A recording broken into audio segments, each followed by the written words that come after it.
पुराणालयं करुणालयं नमामि भगवत्पादं शङ्करं लोकशङ्करं शङ्करं शङ्कराचार्यकेशवं बादरायणं भाष्यौ कृतौ वन्दे भगवन्तौ पुनः पुनः। ಜಗದಾದಿ ಜಗದ್ಗುರು ಸಿದ್ಧಾರೂಢ ಮಮ ಸ್ವಾಮಿಗಳ ಶ್ರೀ ಚರಣಕ್ಕೂ ಆರೂಢ ಜ್ಯೋತಿ ಶಿವಪುತ್ರ ಮಹಾಸ್ವಾಮಿಗಳ ಗುರು ಪರಂಪರೆಯ ಸರ್ವ ಸದ್ಗುರುಗಳ ಶ್ರೀಪಾದಕ್ಕೂ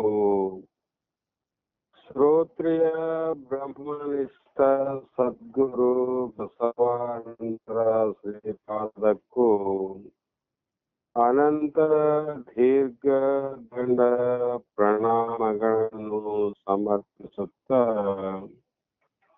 ಈ ದಿನ ಶ್ರೀ ಶಂಕರ ಭಗವತ್ಪಾದರು ರಚಿಸಿದ ವಿವೇಕ ಚೂಡಾಮಣಿ ಎನ್ನುವ ಗ್ರಂಥದ 38ನೆಯ ಶ್ಲೋಕ ಇಂದಿನ ಆಧಾರದ ವಿಷಯವಾಗಿದ್ದು, ಈ ಶ್ಲೋಕದಲ್ಲಿ ಹೇಳುವಂತ ತಾತ್ಪರ್ಯವನ್ನ ಅಯಂ ಸ್ವಭಾವ ಸ್ವತಃ ಯತ್ಪರ ಸಮಾಪನೋದ ಪ್ರಮಾಣಂ ಮಹಾತ್ಮನಾಂ ಸುಧಾಂಶುರೇಶು ಸ್ವಯಮರ್ಕ ಕರ್ಕಶ ಪ್ರಭಾ ಅಭಿತಪ್ತಾಪ್ತಮತೀಕ್ಷಿತಂ ಕಿಲ. ಅಂದ್ರೆ ಸ್ವತಃ ಅಂತಿದ್ರು. ಸ್ವತಃ ಅಂದ್ರೆ ಸ್ವಂತ. ಯಾವಾಗಲೂ ಇತರರ ಶ್ರಮವನ್ನ ಪರಿಹರಿಸುವುದರಲ್ಲಿ ತಾವಾಗಿಯೇ ಪ್ರವರ್ತಿಸುವುದು ಮಹಾತ್ಮರ ಸ್ವಭಾವ ಅಂತ. ಸೂರ್ಯನ ತೀಕ್ಷ್ಣವಾದ ಬಿಸಿಲಿನಿಂದ ಬೆಂದಿರುವ ಭೂಮಿಯನ್ನು ಈ ಚಂದ್ರನು ತಾನಾಗಿಯೇ ರಕ್ಷಿಸುತ್ತಾನೆ ಅಲ್ಲವೇ ಅಂತ ನಮಗೆ ಉಪಮಾನ ಕೊಡ್ತಾರೆ. ಸೂರ್ಯನ ತೀಕ್ಷ್ಣವಾದ ಉರಿ ಬಿಸಿಲಿನಿಂದ ಸುಟ್ಟಿರುವಂತ ಭೂಮಿ, ಅಂತ ಸುಡುವ ನೆಲವನ್ನ ಆ ಚಂದ್ರನು ತಾನಾಗಿಯೇ ಆ ಭೂಮಿಯನ್ನ ರಕ್ಷಣೆ ಮಾಡಿ ಆ ಒಂದು ಸುಡುವ ಭೂಮಿಯನ್ನ ತಂಪಾಗಿ ಮಾಡುತ್ತಾನೆ. ಯಾಕೆ ಅಂದ್ರೆ ಅದರ ಸ್ವಭಾವ ಅಂತ. ಸೂರ್ಯನ ಸ್ವಭಾವ ಸುಡುವುದು, ಚಂದ್ರನ ಸ್ವಭಾವ ಅದನ್ನ ತಂಪಾಗಿ ಮಾಡುವುದು.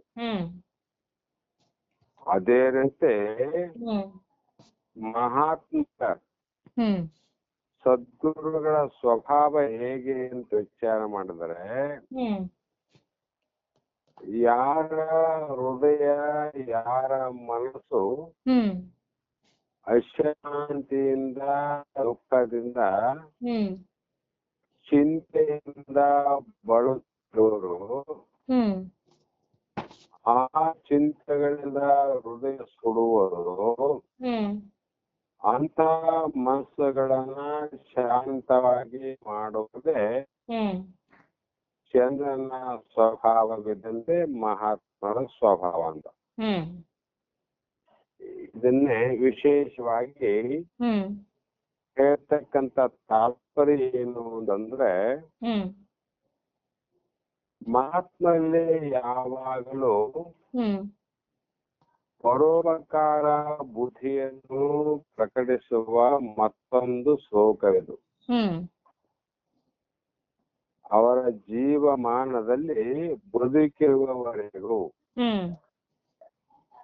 ಅದಕ್ಕ ಹಿಂದೆ ಕೆಲವು ಕಡೆ ಮುಂದನು ಕೂಡ ಈ ಆಚಾರ್ಯರು ಒಂದು ಶ್ಲೋಕದ ಹೇಳ್ತಾರ, ಪರೋಪಕಾರಾಯ ಪುಣ್ಯಾಯ ಅಂತ. ಪರ ಪೀಡನೆ ಪಾಪಾಯ ಅಂದ್ರು. ಪಾಪ ಮತ್ತು ಪುಣ್ಯ ವ್ಯತ್ಯಾಸ ಏನಂದ್ರೆ, ತಮ್ಮ ಜೀವಮಾನದಲ್ಲಿ ಮಹಾತ್ಮರು ಪರರಿಗೆ ಉಪಕಾರ ಮಾಡುವಂತ ಕಾರ್ಯವನ್ನೇ ಮಾಡಿ ಜಗತ್ತಿನಲ್ಲಿ ಅವರು ಪುಣ್ಯಾತ್ಮರು ಅಂತ ಎನಿಸಿಕೊಂಡು ತಾವು ಈ ದೇಹದಿಂದ ಬಿಡುಗಡೆ ಹೊಂದಿದ್ರು ಕೂಡ ಈ ಜಗತ್ತು ಅವರನ್ನ ಸ್ಮರಣೆ ಮಾಡ್ತದ, ಅವರ ಪುಣ್ಯ ಕಾರ್ಯಗಳನ್ನ ಕೊಂಡಾಡದ, ಜಗತ್ತು ಅವರಿಗೆ ಪುಣ್ಯಾತ್ಮರು ಅಂತ ಕರೀತಾರೆ. ಯಾಕೆ ಹೀಗೆ ಕರೆಯಲಿಕ್ಕೆ ಕಾರಣ ಅಂದ್ರೆ, ಅವರ ಸ್ವಭಾವ ಏನಾದಂದ್ರೆ ಇತರರ ಕಷ್ಟವನ್ನ ಪರಿಹರಿಸುವುದರಲ್ಲಿ ತಾವಾಗಿ ಚಂದ್ರ ತಾನಾಗಿಯೇ ಬಂದು ಭೂಮಿಯನ್ನು ತಂಪು ಮಾಡದಂದ್ರೆ, ಮಹಾತ್ಮರಾದರು ಈ ಜಗತ್ತಿಗೆ ತಾವಾಗಿಯೇ ಬಂದು ದುಃಖದಲ್ಲಿರುವಂತ ಜೀವಿಗಳಿಗೆ ಶಾಂತಿಯನ್ನು ನೀಡುವುದೇ ಅವರ ಕರ್ತವ್ಯ ಅಂತ. ಅದಕ್ಕೆ ಈ ಮಹಾಂತರು ಈ ಗುಣಗಳನ್ನು ಅಭ್ಯಾಸದಿಂದ ಕಲಿಯಬೇಕಾದದ್ದು ಯಾವುದಿಲ್ಲ. ಅವರಿಗೆ ಇವು ಸಹಜವಾದ ಗುಣಗಳು. ಸೂರ್ಯನಲ್ಲಿಗೆ ಸುಡುವುದು ಸಹಜವಾದ ಗುಣ, ಚಂದ್ರನಿಗೆ ತಂಪನ್ನ ಎರೆಯುವುದೇ ಚಂದ್ರನ ಸಹಜವಾದ ಗುಣ. ಅವ್ರೇನು ಬೇರೆ ಯಾರಿಂದ ಪಡೆಯುವಂತ ಅವಶ್ಯಕತೆ ಇಲ್ಲಮ್ಮ. ಸೂರ್ಯನಿಗೆ ಸುಡುವ ಶಕ್ತಿ ಅದಲ್ಲ, ಯಾರಿಂದ ಪಡ್ಕೊಂಡಿಲ್ಲ, ಸ್ವಂತ ಶಕ್ತಿ ಅಂತ. ಚಂದ್ರನಿಗೆ ತಂಪಾಗಿರುವುದು ಯಾರಿಂದ ಪಡ್ಕೊಂಡಂತ ಶಕ್ತಿ ಅಲ್ಲ, ಆ ಚಂದ್ರನ ಸ್ವಭಾವವೇ ಅದು ಶಕ್ತಿ ಅಂತ. ಅದಕ್ಕೆ ಸಂತರನು ಶ್ರೀ ಶಂಕರರು ಪೂರ್ಣವಾದ ಚಂದ್ರನಿಗೆ ಹೋಲಿಸುತ್ತಾರೆ. ಪೂರ್ಣ ಚಂದ್ರ ಏನಮ್ಮ, ಹುಣ್ಣಿಮೆಯ ಚಂದ್ರ. ಈ ಹುಣ್ಣಿಮೆಯ ಚಂದ್ರ ಬಿಸಿಲಿನ ಬೇಗೆಯಿಂದ ಭವನಗೊಂಡ ಭೂಮಿಯನ್ನು ಹೇಗೆ ತಾನಾಗಿ ಚಂದ್ರನು ತನ್ನ ತಂಪಾದ ಕಿರಣಗಳಿಂದ ಆ ಭೂಮಿಯನ್ನ ತಂಪುಗೊಳಿಸಿ ಆ ಭೂಮಿಯನ್ನ ಸಂತೈಸುತ್ತಾನೆ, ಅದನ್ನ ಶಾಂತಿಯನ್ನಾಗಿ ಮಾಡುತ್ತಾನೆ. ಹಾಗೆ ಮಹಾತ್ಮರು ಸಂಸಾರದ ಬೇಗೆಯಿಂದ ಬಳಲಿದ ಜನರನ್ನು ಆಧರಿಸಿ ಅವರ ಹೃದಯಕ್ಕೆ ಶಾಂತಿಯನ್ನ ಹಿಡಿಯುತ್ತಾರೆ. ಚಂದ್ರಮನ ಅಮೃತ ಕಿರಣಗಳಿಂದ ಸಕಲ ಜೀವಿಗಳು ಪುನರ್ಜೀವನಗೊಳ್ಳುವವು. ಅವನ ಶೀತಲ ರಶ್ಮಿಗಳ ಸ್ಪರ್ಶದಿಂದ, ರಶ್ಮಿಯಿಂದ ತಂಪಾದ ಕಿರಣಗಳಿಂದ ಭೂಮಿಯು ತಂಪನ್ನು ಪಡೆದು ಸಕಲ ಚರ ಅಚರ ವಸ್ತುಗಳಿಗೆ ಹಿತವಾದ ಆಸೆ ನೀಡುವುದು. ಚರ ಅಚರ ಅಂದ್ರೆ ನಿಂತಲ್ಲೇ ನಿಲ್ಲುವಂತ ಗಿಡ, ಮರ, ಬಳ್ಳಿ ಎಲ್ಲದಕ್ಕೂ ತಂಪನ್ನು ಕೊಡ್ತದ. ಅಷ್ಟೇ ಅಲ್ಲದೆ ಆ ಬೆಳದಿಂಗಳಲ್ಲಿ ಸಕಲ ಜೀವರಾಶಿಗಳು, ತಿರುಗಾಡುವಂತಹ ಪ್ರಾಣಿ ಪಕ್ಷಿಗಳು ಕೂಡ ಆ ಅಮೃತ ಕಿರಣಗಳು ತಾಗಿದಾಗ ಅವು ಹಿತವಾದ ಆಸೆ ನೀಡುವುದು. ಬಿಸಿಲಲ್ಲಿ ಹೋಗಿ ಮೈ ಮೇಲೆ ನೀರು ಹಾಕಿಕೊಂಡಾಗ ಆ ದೇಹ ಬಹಳ ಹಾಯಿ ಹಿತ ಆಗ್ತದೆ ಮೇಡಮ್. ಅದೇ ರೀತಿ ಅವರಿಂದ ಬೆಳಕು ದೊರಕುವುದೇ ವಿನಃ ಬೇಗೆ ಅಲ್ಲ. ಸೂರ್ಯನಲ್ಲಿ ಬೆಳಕಾದ ಬೇಗೆ ಅಂದ್ರೆ ಸೆಕೆ ಆದನು. ಸೂರ್ಯನಿಂದ ಬೆಳಕಾದ ಆ ಬೆಳಕಿನ ಜೊತೆಯಲ್ಲಿ ಸೆಕೆ ಆದ. ಆದರೆ ಚಂದ್ರನಲ್ಲಿ ಬೆಳಕು ಆದ ಮತ್ತು ಎಲ್ಲರಿಗೆ ಹಿತ ಆದಂತ, ಎಲ್ಲರಿಗೆ ಹಾಯಿ ಅನಿಸ್ತದ ಮತ್ತು ಬೆಳಕು ನಾದಂತ.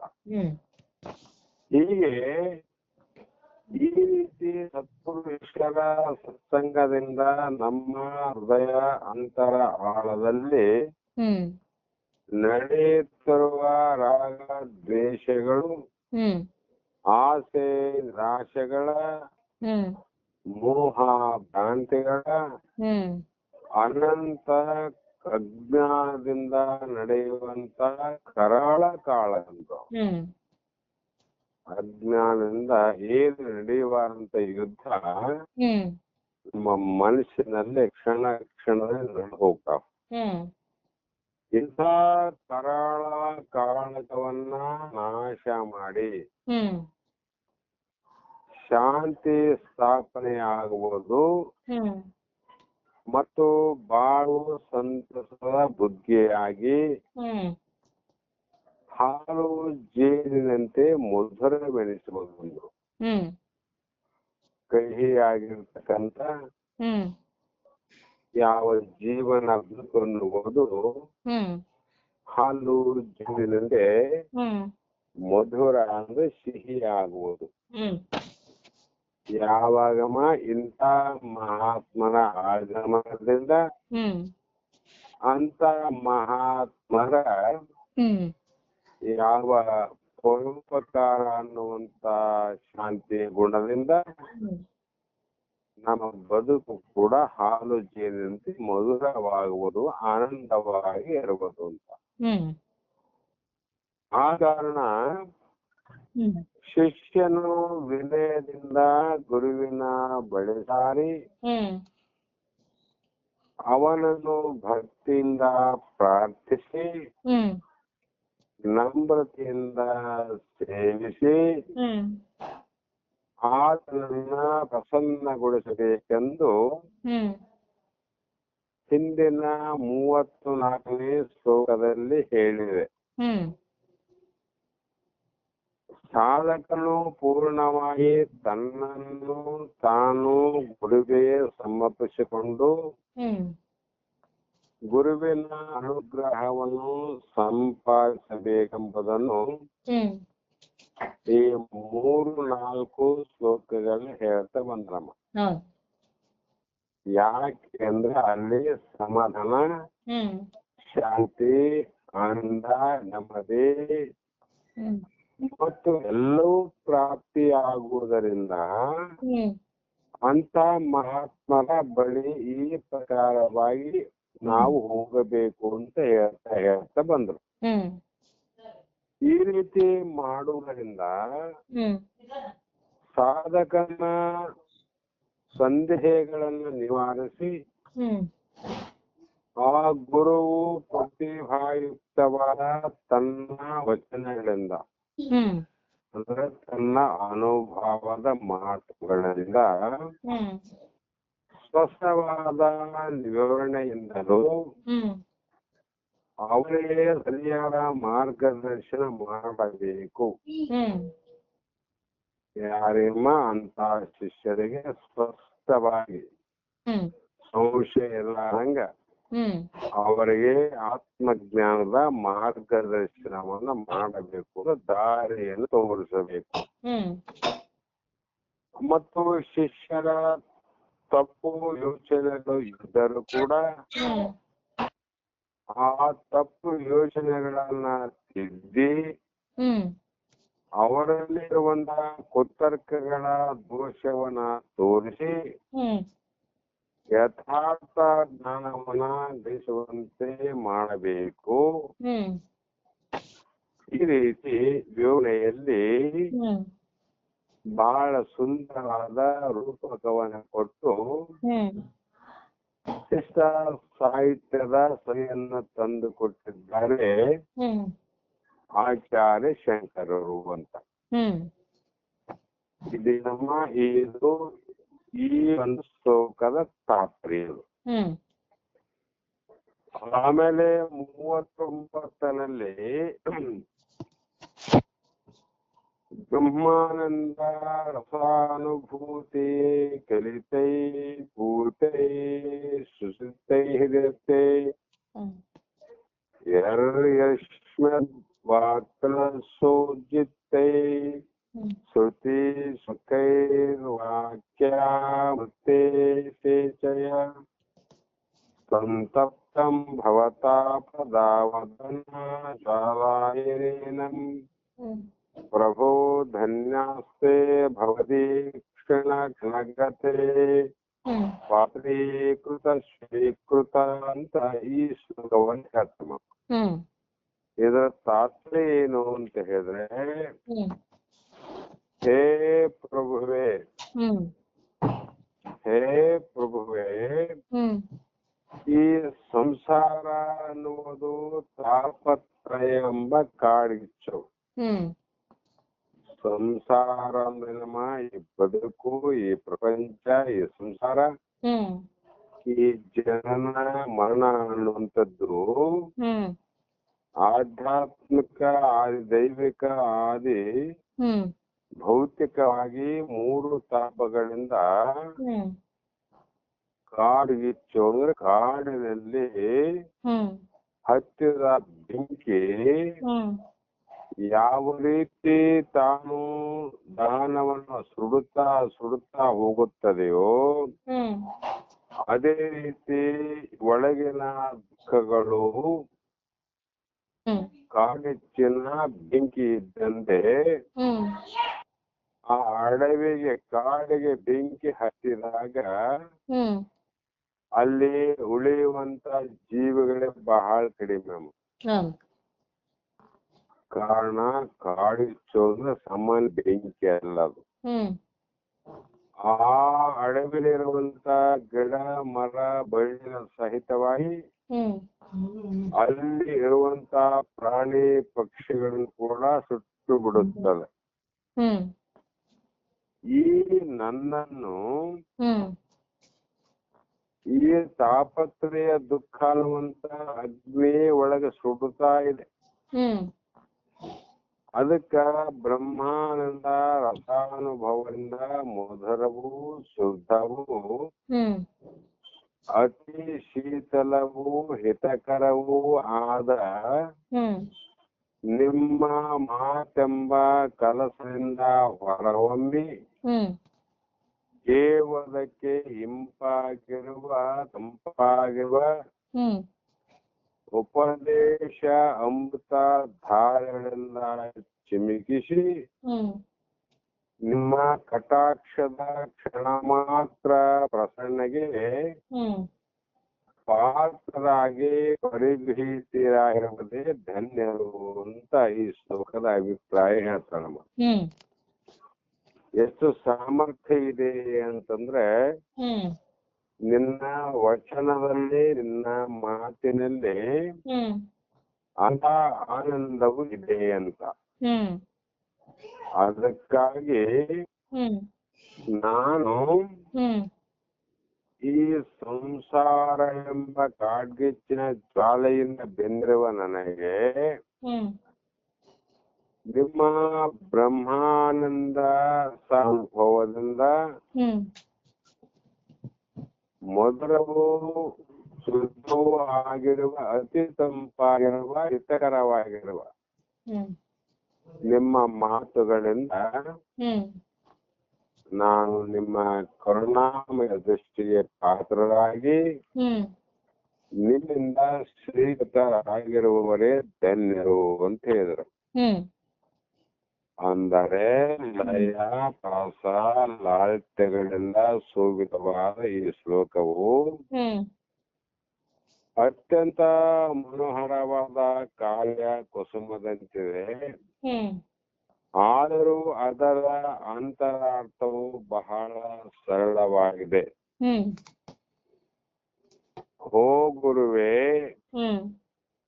ನನ್ನನ್ನು ಕನಿಕರಿಸಿ ಭವ ಬಂಧನದಿಂದ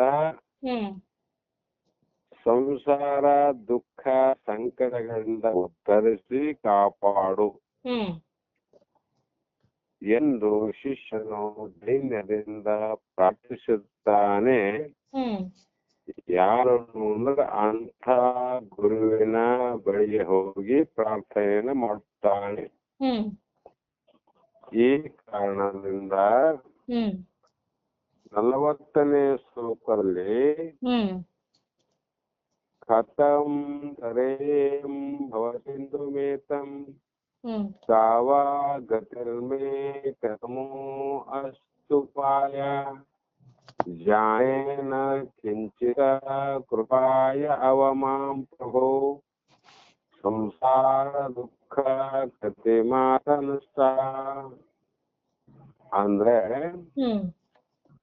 ಈ ಸಂಸಾರವನ್ನು ನಾನು ಸ್ವತಂತ್ರವಾಗಿ ಹೇಗೆ ದಾಟಬಲ್ಲೆ? ನನಗೆ ದಾಟಲಿಕ್ಕೆ ದಾರಿ ಗೊತ್ತಿಲ್ಲ. ಅದಕ್ಕೆ ಯಾವ ದಾರಿ ಮಾರ್ಗದಿಂದ ಹೋದರೆ ಈ ಸಂಸಾರ ಸಾಗರವನ್ನು ದಾಟಬಹುದು? ಕಾರಣ ಒಂದು ನದಿ ದಂಡಿಗೆ ಹೋಗ್ತಾ ಇರ್ತೀವಿ. ಆದ್ರೆ ಈ ನದಿ ದಡದಿಂದ ಆ ನದಿ ದಾಟಬೇಕಾಗಿದ್ರೆ ಅದು ನದಿ ಎಷ್ಟೇ ಉದ್ದ ಇದ್ರೂ ಕೂಡ ಎಲ್ಲೋ ಒಂದು ಕಡೆ ಮಾತ್ರ ಬ್ರಿಡ್ಜ್ ಅನ್ನುವಂಥದ್ದು ಮಾರ್ಗ ಇರ್ತದೆ. ಎಲ್ಲಾ ಕಡೆ ಬ್ರಿಡ್ಜ್ ಇರಂಗಿಲ್ಲ ಬಿಡಮ್ಮ. ಆ ಬ್ರಿಡ್ಜ್ ಅನ್ನೋದು ಕೃಷ್ಣ ನದಿ ಬಹಳ ದೊಡ್ಡ ಅಗಲ ಅದ, ಬಹಳ ಉದ್ದ ಅದ. ಆದ್ರೆ ನಾವು ಹೈದರಾಬಾದ್ ಹೋಗ್ಬೇಕಾದ್ರೆ ಕೃಷ್ಣ ಸೇತುವೆ ಮುಖಾಂತರ ಹೋಗ್ಬೇಕು. ಕಾರಣ ಹೈದರಾಬಾದ್ ಮಾರ್ಗ ಎಲ್ಲಿದೆ ಅಂದ್ರೆ ದೇವಸೂರು ಇದೆ, ದೇವಸೂರಿನ ಸಮೀಪ ಬ್ರಿಡ್ಜ್ ಇದೆ. ಆ ಬ್ರಿಡ್ಜಿನ ಮುಖಾಂತರ ಹೋದಾಗ ಮಾತ್ರ ಮುಂದೆ ಹೈದರಾಬಾದ್ಗೆ ಹೋಗ್ಬೋದು. ಅದೇ ರೀತಿಯಾಗಿ ಇಲ್ಲಿ ಕೂಡ ಸಂಸಾರ ಸಾಗರವನ್ನ ಹೇಗೆ ದಾಟಬಲ್ಲೆ? ಈ ಕೃಷ್ಣಾ ನದಿಯನ್ನು ಹೇಗೆ ದಾಟಬಲ್ಲೆ ಗೊತ್ತು. ಆಮೇಲೆ ತುಂಗಭದ್ರ ಹೇಗೆ ದಾಟಬೇಕು ಅಂತ ಗೊತ್ತು. ಆದ್ರೆ ಜನನ ಮರಣ ಅನ್ನುವಂತ ಭವಸಾಗರ ಹೇಗೆ ದಾಟಬಹುದು? ಮತ್ತು ನನಗೆ ದಾಟಲಿಕ್ಕೆ ದಾರಿ ಯಾವುದು? ನನಗೆ ಮೋಕ್ಷಕ್ಕೆ ಯಾವ ಉಪಾಯವಿದೆ? ಕಾವಾಗತಿರ್ಮೆ ಕಥಮೋ ಅಸುಪಾಯ, ನನಗೆ ಉಪಾಯ ಯಾವುದು? ಇವು ಯಾವುವು ನನಗೆ ತಿಳಿಯದು. ಹೇಗೆ ದಾಟಬೇಕಂತ ಗೊತ್ತಿಲ್ಲ, ಯಾವ ದಾರಿ ಅಂತ ಗೊತ್ತಿಲ್ಲ, ಮತ್ತು ಮೋಕ್ಷಕ್ಕೆ ಯಾವ ಉಪಾಯವನ್ನ ಮಾಡಿ ಮುಕ್ತಿಯನ್ನ ಪಡಿಬೇಕನ್ನುವುದು ಯಾವುದು ನನಗೆ ಗೊತ್ತಿಲ್ಲ. ಹೇ ಪ್ರಭು ಅಂದ್ರೆ ಹೇ ಗುರುವೇ, ಕಾರಣ ಕೃಪೆ ಇಟ್ಟು ನನ್ನನ್ನು ಕಾಪಾಡು. ನನ್ನಿಂದ ಸಂಸಾರ ದುಃಖವನ್ನ ಪೂರ್ಣವಾಗಿ ನೀನು ನಾಶಗೊಳಿಸು ಅನ್ನುವುದನ್ನ ಶಿಷ್ಯ ಗುರುವಿನಲ್ಲಿ ವ್ಯಕ್ತಪಡಿಸ್ತಾನ. ಅದನ್ನೇ ಗುರುವನ್ನು ವಿಶ್ವಾಸದಿಂದ ಸೇವಿಸಿದ ಮೇಲೆ ಅಂದ್ರೆ ಸೇವೆ ಮಾಡ್ತಾ ಗುರುವಿನ ಉಪದೇಶ ಸಾರವನ್ನ ಗ್ರಹಿಸುವ ಶ್ರೀ ಪಡೆದುಕೊಂಡ ಮೇಲೆ ಅಂತ ಶಿಷ್ಯನು ಆ ಗುರುವಿನ ಕೇಳತಕ್ಕ ಪ್ರಶ್ನೆಗಳು ಯಾವುವು ಅಂದ್ರೆ, ಈ ಮೇಲಿನ ಸಾಲಿನಂತೆ ಹ್ಮ್ ಪ್ರಶ್ನೆ ಮಾಡ್ತಾನೆ. ಏನಂದ್ರೆ ಹ್ಮ್ ಶಿಷ್ಯನು ಸಾಧನೆಯಲ್ಲಿ ಸಾಕಾದಷ್ಟು ಪರಿಶ್ರಮ ಪಡೆದಿರುವನೆಂದು ಹ್ಮ್ ಸ್ವಂತ ವಿಚಾರಧಾರೆಯಿಂದ ಸರಿಯಾದ ತೀರ್ಮಾನಕ್ಕೆ ಬಂದಿರುವನೆಂದು ಹ್ಮ್ ನಾವು ತಿಳ್ಕೊತೀವಿ. ಹ್ಮ್ ಆದರೆ ಸಾತ್ವಿಕ ಮತ್ತು ನೈತಿಕವಾದ ಬಾಳನ್ನು ಹ್ಮ್ ಜಾಣತನದಿಂದ ನಡೆಸಿ ಅನೇಕ ರೀತಿಯ ಅನುಭವಗಳನ್ನು ಪಡೆದಿರುವುದು ಹ್ಮ್ ಅವುಗಳ ಮೌಲ್ಯವನ್ನ ಕರಾರವಾಗಿ ನಿರ್ಧರಿಸುವುದು ಹ್ಮ್ ಕೆಲವು ವ್ಯಕ್ತಿಗಳಲ್ಲಿ ಕಂಡು ಬರ್ತದೆ, ನಮ್ಗಿಲ್ಲ ಅಂತಲ್ಲ. ಹ್ಮ್ ಆದರೆ ಶಿಷ್ಯನು ಭಯಂಕರವಾದ ಕಷ್ಟಗಳಿಗೆ ಕುಗ್ಗದೆ ಹ್ಮ್ ಧರ್ಮದ ಜೀವನವನ್ನ ಬಿಟ್ಟು ಅಧರ್ಮಕ್ಕೆ ಹೋಗದೆ ಹ್ಮ್ ತನ್ನ ಬದುಕನ್ನ ನಡೆಸಿ ಹ್ಮ್ ಬಾಹ್ಯ ಪ್ರಪಂಚದಲ್ಲಿ ಸಿಗುವ ಸುಖಗಳೆಲ್ಲವೂ ಅಲ್ಪ. ಹ್ಮ್ ಏನಮ್ಮ ಬಾಹ್ಯ ಲೋಕದ ಸುಖ ಅಲ್ಪ, ಹ್ಮ್ ಪರಲೋಕದ ಸುಖ ಸ್ವಲ್ಪ. ಹ್ಮ್ ಯಾಕಂದ್ರೆ ಈ ಸುಖಗಳು ಅನಿತ್ಯವಾಗಿವೆ ಹ್ಮ್ ಮತ್ತು ಅಲ್ಪದಿಂದ ಕೂಡಿವೆ. ಹ್ಮ್ ಆ ಕಾರಣದಿಂದ ಖಚಿತವಾದ ತೀರ್ಮಾನಕ್ಕೆ ಬಂದಿದ್ದಾನೆ ಆ ಶಿಷ್ಯ. ಹ್ಮ್ ಆದ ಕಾರಣ ತನ್ನೊಳಗೆ ತಾನು ವಿವೇಕದಿಂದ ವಿಚಾರಿಸಿ ಹ್ಮ್ ವಿಚಾರ ಮಾಡ್ತಾನ. ನನಗೆ ಶಾಶ್ವತವಾದ ಸುಖ ಬೇಕಾಗಿದೆ, ಹ್ಮ್ ಪೂರ್ಣವಾದ ಸುಖ ಬೇಕಾಗಿದೆ. ಹ್ಮ್ ಅಂತ ಶಾಂತಿ, ಅಂತ ಸುಖ ಆನಂದಗಳಲ್ಲದೆ ಹ್ಮ್ ಅದಕ್ಕೆ ಕಡಿಮೆಯಾಗಿರ್ತಕ್ಕಂಥ ಅಲ್ಪ ಸುಖ, ಹ್ಮ್ ಅನಿತ್ಯವಾದ ಸುಖಗಳ ಹ್ಮ್ ವಿಚಾರವನ್ನ ಮಾಡಿ ಹ್ಮ್ ಶಾಶ್ವತವಾದ ಸುಖ ಸಂತೋಷವನ್ನ ಪಡೆಯಲಿಕ್ಕಾಗಿಯೇ ಹ್ಮ್ ಈಗ ಸದ್ಯ ಅವನು ಗುರುವನ್ನು ಮಾಡುವನು. ಹ್ಮ್ ಯಾವುದಕ್ಕೋಸ್ಕರವಾಗಿ? ಶಾಶ್ವತವಾದ ಸುಖಕ್ಕಾಗಿ. ಹ್ಮ್ ಆ ಸುಖ ಎಲ್ಲಿದೆ, ಹ್ಮ್ ಅದು ಹೇಗಿದೆ, ಹ್ಮ್ ಆ ಸುಖವನ್ನು ಪಡೆಯುವ ಮಾರ್ಗ ಯಾವುದು, ಹ್ಮ್ ಅದನ್ನು ಪಡಿಬೇಕಾದ್ರೆ ಏನು ಉಪಾಯ ಮಾಡಬೇಕು ಹ್ಮ್ ಅಂತ ಪ್ರಶ್ನೆಯನ್ನ ಮಾಡುತ್ತಾನೆ ಆ ಶಿಷ್ಯ. ಹ್ಮ್ ಕಾರಣ ಅಶಾಶ್ವತವಾದ ಈ ಸಂಸಾರ ಸಾಗರವನ್ನ ದಾಟುವುದು ಹ್ಮ್ ಹೇಗೆ ಎನ್ನುವುದೇ ಮುಖ್ಯವಾದ ಗುರಿ. ಹ್ಮ್ ಈ ನದಿಯನ್ನ ಹೇಗೆ ದಾಟಬೇಕು ಹ್ಮ್ ಅನ್ನುವುದೇ ಮುಖ್ಯವಾದ ಗುರಿ ಇದ್ದಂತೆ ಹ್ಮ್ ಈ ಸಂಸಾರ ಸಾಗರವನ್ನು ಹೇಗೆ ದಾಟುವುದು ಅನ್ನುವುದೇ ಮುಖ್ಯವಾದ ಶಿಷ್ಯನ ಗುರಿ. ಹ್ಮ್ ಯಾವ ರೀತಿಯಿಂದಲಾದರೂ ಆತ್ಮ ವಿಕಾಸವನ್ನು ಹೊಂದಿ ಹ್ಮ್ ಆತ್ಮ ತತ್ವದ ದಾರವನ್ನ ಸೇರಿ ಹ್ಮ್ ನಿಜಾನುಭವದ ಒಂದು ಇಳುಕುಲೋಟವನ್ನ ಪಡೆಯುವ ತನಕ ಹ್ಮ್ ನನ್ನ ಗುರಿ ಏನು ಹ್ಮ್ ಎಂಬ ಪ್ರಶ್ನೆ ಸಾಧಕನನ್ನು ಕಾಡುತ್ತಲೇ ಇರುತ್ತದೆ. ಹ್ಮ್ ಹಾಗೆಂದು ಮಾತ್ರಕ್ಕೆ ಸಾಧಕನಿಗೆ ತನ್ನ ಗುರಿ ಹ್ಮ್ ಗೊತ್ತಿಲ್ಲ ಅಂತ ಅರ್ಥ ಅಲ್ಲ. ಹ್ಮ್ ಆದರೆ ಹ್ಮ್ ಇಂದ್ರಿಯ ಅನುಭವದ ಬಗ್ಗೆ ಗೊತ್ತು ವಿನಃ ಹ್ಮ್ ಅತೀಂದ್ರಿಯ ಅನುಭವವು ಹ್ಮ್ ಅವನಿಗೆ ಗೊತ್ತಿಲ್ಲ. ಹ್ಮ್ ಆ ಅತೀಂದ್ರಿಯವಾದ ಆನಂದದ ಅನುಭವ ಹ್ಮ್ ಒಂದು ಕ್ಷಣವಾಗಲಿ ಹ್ಮ್ ನಮ್ಮಲ್ಲಿ ಹುಟ್ಟಿತು ಅಂದಾಗ ಹ್ಮ್ ಆ ಒಂದು ಶಿಷ್ಯನ ಕಾಮನೆಗಳು, ಹ್ಮ್ ರಾಗದ್ವೇಷಾದಿಗಳು, ಹ್ಮ್ ಉದ್ರೇಕಗಳು, ಉದ್ವೇಗಗಳು ಹ್ಮ್ ಎಲ್ಲವೂ ಕೂಡ ಹ್ಮ್ ದೂರವನ್ನ ಮಾಡಿ ಹ್ಮ್ ಜಗತ್ತಿನ ವಿಷಯ ಆಸಕ್ತಿಗಳಿಗೆ ಸಿಲುಕಿಸದೆ ಹ್ಮ್ ತನ್ನನ್ನ ಬುಡಮೇಲು ಮಾಡುವವು ಹ್ಮ್ ಅನ್ನುವ ಭಯ ಭೀತಿ ಆತಂಕವಿಲ್ಲದೆ ಹ್ಮ್ ಆ ಜೀವನದ ಗುರಿ ಸಾಧಕನ ಕ್ರಮ ಅಂತ. ಹ್ಮ್ ಇವುಗಳನ್ನ ಕುರಿತು ತಾನೇ ಸ್ವಂತ ವಿಚಾರ ಮಾಡಿ ಸಾಧಕನು ಸರಿಯಾದ ಸಿದ್ಧಾಂತಕ್ಕೆ ಬಂದಿದ್ದಾನೆ. ಹ್ಮ್ ಆದರೆ ಹ್ಮ್ ಎಲ್ಲಿ ತನ್ನ ಅವಿದ್ಯ ಕಾಮ ಕರ್ಮಗಳು ತನ್ನನ್ನು ಭ್ರಾಂತಿಯೊಳಗೆ ಸಿಕ್ಕಿಸಿ ಹ್ಮ್ ತನ್ನ ನಂಬಿಕೆಯ ಪಥದಿಂದ ಜಾರುವಂತೆ ಮಾಡುವವು ಎಂಬ ಶಂಕೆ ಹ್ಮ್ ಸಂಶಯ ಅವನಲ್ಲಿ ಮತ್ತೆ ಮತ್ತೆ ಮೂಡುತ್ತದೆ.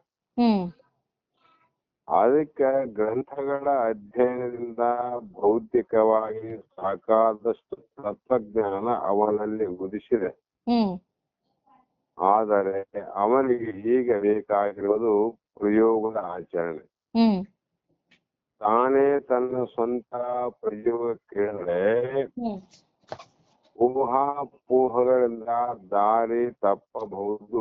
ಹ್ಮ್ ಅದಕ್ಕಾಗಿ ಬ್ರಹ್ಮಜ್ಞಾನ ಅನ್ವೇಷಣೆ ಮಾಡದವನು ಹ್ಮ್ ಪಂಡಿತನಾದರೂ ಹ್ಮ್ ಗುರುವಿನ ಮುಖಾಂತರವಲ್ಲದೆ ಸ್ವತಂತ್ರವಾಗಿ ಮಾಡಬಾರದೆಂಬುದೇ ಶಾಸ್ತ್ರ ವಚನವೇ ಇದೆ ಅಂತ. ಹ್ಮ್ ಏನ್ ಹೇಳ್ತಾರೆ ಶಾಸ್ತ್ರಿ ಅಂದ್ರೆ ಗುರುವರನ ಒಲಮೆ ಇಲ್ಲದೆ ಹ್ಮ್ ಅವನೇನನ್ನೋದು ಆಗದು ಸೌಮ್ಯ ಜ್ಞಾನ ಅಂತ. ಹ್ಮ್ ಹ್ಮ್ ಅದಕ್ಕಾಗಿ ಹ್ಮ್ ಶಿಷ್ಯ ಗುರುವನ್ನ ಅನ್ವೇಷಿಸಿ ಶಿಷ್ಯನು ಅವನನ್ನು ಕೇಳತಕ್ಕದ್ದೇನೆಂದರೆ ಹ್ಮ್ ಹೇ ಗುರುವೇ ಎಲ್ಲರೂ ಮೋಕ್ಷ ಅಂತಾರ, ಪ್ರಮಾಣ ಅಂತಾರ, ಹ್ಮ್ ಜನನ ಮರಣದ ಬಿಡುಗಡೆ ಅಂತಾರ, ಪರಮಾತ್ಮ ಒಲಿಮೆ ಅಂತಾರ, ಪರಮಾತ್ಮನ ಕೃಪೆ ಅಂತಾರ, ಹ್ಮ್ ಕೊನೆಗೆ ಆ ಪರಮಾತ್ಮನೇ ನೀನು ಅಂತ ಹೇಳ್ತಾರಲ್ಲ. ಹೌದು. ಜಗತ್ತಲ್ಲಿ ಹೇಳೋರು ಉಂಟು. ಹ್ಮ್ ಅದಕ್ಕಾಗಿ ಅಂತ ಆತ್ಮ ಸಾಕ್ಷಾತ್ಕಾರವನ್ನ ನಾನು ಮಾಡಿಕೊಳ್ಳಬೇಕಾಗಿದೆ. ಹ್ಮ್ ನಾನು ಏನು ಪಡಿಬೇಕಾಗಿದೆ ಅಂದ್ರೆ ಅಂತ ಪರಮಾನಂದವನ್ನ, ಹ್ಮ್ ಅಂತ ಶಾಶ್ವತವಾದ ಸುಖವನ್ನ, ಹ್ಮ್ ಈ ಜನನ ಮರಣದ ದುಃಖ ದುಮ್ಮಾನಗಳನ್ನ ಹ್ಮ್ ನಾನು ಹ್ಮ್ ಕಳೆದುಕೊಳ್ಳಲಿಕ್ಕೆ ಹ್ಮ್ ಆತ್ಮ ಸಾಕ್ಷಾತ್ಕಾರವನ್ನ ಮಾಡಿಕೊಳ್ಳಲಿಕ್ಕೆ ಹ್ಮ್ ನಾನು ಬಂದಿದ್ದೇನೆ, ವಿಚಾರವನ್ನ ಮಾಡಿದ್ದೇನೆ, ಹ್ಮ್ ಇದನ್ನ ಪಡಿಲೇಬೇಕಂತ. ಹೌದು. ಆದ್ರೆ ಯಾವ ಮಾರ್ಗವನ್ನ ಹಿಡಿದು ಹೋದರೆ ಹ್ಮ್ ಇದನ್ನ ಪಡಿಲಿಕ್ಕೆ ಸಾಧ್ಯ ಹ್ಮ್ ಅನ್ನುವಂಥದ್ದನ್ನ ಗುರುವಿನ ಮುಂದೆ ಪ್ರಶ್ನೆ ಮಾಡ್ಕೊಳ್ಳಬೇಕು. ಹೌದು. ಕೆಲವರು ಹೇಳ್ತಾರೆ ಕರ್ಮದಿಂದಲೇ ಮಾರ್ಗ, ಹ್ಮ್ ಯೋಗವೇ ಇದಕ್ಕೆ ಮಾರ್ಗ, ಭಕ್ತಿಯೇ ಇದಕ್ಕೆ ಮಾರ್ಗ, ಹ್ಮ್ ಪುಣ್ಯವೇ ಇದಕ್ಕೆ ಮಾರ್ಗ, ಹ್ಮ್ ಮತ್ತು ಹ್ಮ್ ಸಿದ್ಧಾಂತವೇ ಇದಕ್ಕೆ ಮಾರ್ಗ, ಹ್ಮ್ ವೇದಾಂತವೇ ಇದಕ್ಕೆ ಮಾರ್ಗ ಅಂತ ಇಷ್ಟು ಮುಂದೆ ಇಷ್ಟು ಪ್ರಕಾರವಾಗಿ ಹೇಳ್ತಾರೆ. ಹೌದು. ಇದರಲ್ಲಿ ನಾನು ಯಾವ ಮಾರ್ಗ ಸರಿ ಅಂತ ಒಪ್ಪಬೇಕು? ಹ್ಮ್ ನನಗೆ ಸಂಶಯ ಬಂದಿದೆ ಗುರುವೇ. ಹ್ಮ್ ಅದಕ್ಕಾಗಿ ಯಾವ ಮಾರ್ಗವನ್ನು ಅನುಸರಿಸಬೇಕು ಹ್ಮ್ ಅಂತ ತಿಳ್ಕೊಂಡು ಹ್ಮ್ ನಾನು ಯಾವುದನ್ನ ಅರಿಯ, ಹ್ಮ್ ಇವರಲ್ಲಿ ಇಷ್ಟರಲ್ಲಿ ನನಗೆ ಏನು ಗೊತ್ತಿಲ್ಲ. ಹ್ಮ್ ಗೊತ್ತಿತ್ತು ಅಂದ್ರೆ ನಾನು ನಿನ್ನ ಸಮೀಪ ಬರುತ್ತಿದ್ದಿಲ್ಲ. ಹ್ಮ್ ನಾನು ಗೊತ್ತಿಲ್ಲದ ಕಾರಣ ಹ್ಮ್ ನಿಮ್ಮ ಬಳಿಗೆ ಬಂದಿದ್ದೇನೆ ಹ್ಮ್ ಎಂದು ಶಿಷ್ಯನು ಗುರುವಿನ ಮುಂದೆ ಹೇಳಿಕೊಡಬಹುದು. ಹ್ಮ್ ಗುರುವಿನ ಮುಂದೆ ಹೇಳ ನನಗ ಇದು ಗೊತ್ತಿಲ್ಲ, ಇಷ್ಟು ಗೊತ್ತಿಲ್ಲ ಅಂತ. ಹ್ಮ್ ಆವಾಗ ಆ ಗುರು ಅವನ ವಿನಯ, ಸೌಜನ್ಯ, ಸ್ವಭಾವ, ಸೂಕ್ಷ್ಮತೆ ಹ್ಮ್ ಅವನು ನಿಜವಾಗಿಯೂ ಏನು ಅರಿಯ ಮೂರ್ಖನಲ್ಲ. ಹ್ಮ್ ಗುರು ತಿಳ್ಕಂದಲ್ಲ. ಹೌದು. ಇವರು ಅತಿ ದಡ್ಡರಲ್ಲ, ಮೂರ್ಖರಲ್ಲ. ಹ್ಮ್ ಯಾಕೆಂದ್ರೆ ಹ್ಮ್ ಇವನು ಬುದ್ಧಿವಂತನು ಆದ ಕಾರಣಕ್ಕಾಗಿ ಹ್ಮ್ ಇಷ್ಟೆಲ್ಲ ರಂಜನೆಯಿಂದ ಅಶಾಶ್ವತವಾಗಿ ಮನಮೋಹಕವಾಗಿ ರಂಜನೆಯಾಗಿ ಹ್ಮ್ ತೋರುವಂತ ಜಗತ್ತಿನ ಎಲ್ಲವನ್ನ ವಿಚಾರ ಮಾಡಿ ಹ್ಮ್ ನನ್ನಲ್ಲಿ ಬಂದಾನಂದ್ರೆ ಇವನು ಮೂರ್ಖ ಅಲ್ಲ, ದಡ್ಡ ಅಲ್ಲ, ಹೌದು. ಇವನು ಶಾಣ ಬುದ್ಧಿವಂತನೇ. ಹ್ಮ್ ಅವನು ಗುರುವನ್ನು ಅರಿಸಿ ಬರುತ್ತಲೇ ಇರಲಿಲ್ಲ. ಹ್ಮ್ ಇಲ್ಲಂದ್ರೆ ಗುರುವಿನ ಕೈ ಯಾಕೆ ಬರ್ತದೆ ನಮ್ಮನ್ನು? ಹ್ಮ್ ಪ್ರಪಂಚದ ಜ್ಞಾನ ಎಲ್ಲ ಅದ, ಆದ್ರೆ ಪರಮಾತ್ಮದ ಜ್ಞಾನ ಇಲ್ಲ ಅಂತ ಹ್ಮ್ ಹ್ಮ್ ಅಂದಾಗ ಹ್ಮ್ ಒಂದು ವೇಳೆ ಬಂದರು ಈ ರೀತಿಯ ಪ್ರಶ್ನೆ ಕೇಳುತ್ತಲಿರಲಿಲ್ಲ. ಹ್ಮ್ ಮೂರ್ಖ ಏನು ಗೊತ್ತಿಲ್ಲದವನು ಯಾಕೆ ಬರ್ತಾನ ಗುರುವಿನ ಬರೀ ಕೇಳಕ? ಹೌದು. ಅವನಿಗೆಲ್ಲ ಗೊತ್ತಿದೆ. ಗಿಡ ಜ್ಞಾನ ಅದ, ಮರದ ಜ್ಞಾನ ಅದ, ವಿಷಯದ ಜ್ಞಾನ ಅದ, ನಾಲಿಗೆಯ ಜ್ಞಾನ ಅದ, ಹೌದು. ಶಬ್ದದ ಜ್ಞಾನ ಅದ, ಕಣ್ಣಿನ ರೂಪದ ಜ್ಞಾನ ಅದ, ಮನಸ್ಸಿನ ಸುಖ ದುಃಖದ ಜ್ಞಾನ ಅದ. ಹ್ಮ್ ಗೊತ್ತಿಲ್ಲ ಅಂತ ಅಲ್ಲ, ಅವನಿಗೆ ಗೊತ್ತಿದೆ. ಹೌದು. ಇಷ್ಟೆಲ್ಲ ಗೊತ್ತಿದ್ರೆ ಅವ್ನು ದಡ್ಡ ಅಂತ ಹೇಳಕ್ಕಾಗಲ್ಲ, ಬುದ್ಧಿವಂತನೇ ಅವನು. ಹೌದು. ಆದರೆ ಹ್ಮ್ ನಿಜವಾದ ಜ್ಞಾನದ ಅರಿವಿಲ್ಲ ಅಂತ. ಹೌದು. ಆ ಒಂದು ನಿಜವಾದ ಒಂದು ಆನಂದವನ್ನ, ನಿಜವಾದ ಮೋಕ್ಷವನ್ನ, ಹ್ಮ್ ನಿಜವಾದ ಪೂರ್ಣ ಸುಖವನ್ನ ಹ್ಮ್ ಕೇಳಲಿಕ್ಕೆ ಇಂಥ ಗುರುವಿನಲ್ಲಿ ಅಂಥ ಶಿಷ್ಯ ಬಂದಾನಂದ್ರೆ ಹ್ಮ್ ಅವರು ಬಹಳ ಬುದ್ಧಿವಂತರು, ಹ್ಮ್ ಜಗತ್ತಿನ ಅಜ್ಞಾನಿಗಳಂತೆ ಅವರಲ್ಲ. ಹ್ಮ್ ಇವರು ವಿವೇಕದಿಂದ ವಿರಾಗದಿಂದ ಬಂದವರು. ಹ್ಮ್ ಇವರು ಶಾಂತಿ ಸಮಾಧಾನದಿಂದ ಬಂದವರು. ಹ್ಮ್ ಇವರು ರಾಗ ದ್ವೇಷಗಳನ್ನು ದಾಟಿ ಬಂದವರು ಅಂತ ಹ್ಮ್ ಈ ಗುರುವಿನಲ್ಲಿ ಒಂದು ಈ ವಿಚಾರ ಕೇಳ್ತಾರಂದ್ರೆ ಹ್ಮ್ ಅದು ನಿಜವಾಗಿ ಕೂಡ ಅಂತ ಶಿಷ್ಯನ ಲಕ್ಷಣ ಹ್ಮ್ ಅಂತ ಇಲ್ಲಿ ಹೇಳ್ತಾ ಬಂದ್ರಮ್ಮ. ಹ್ಮ್ ಇಲ್ಲಿಗೆ ಇವತ್ತು ಮಂಗಲ ಮಾಡೋಣಮ್ಮ. ಮತ್ತೆ ನಾಳೆ ಸಾಧ್ಯ ಆದ್ರೆ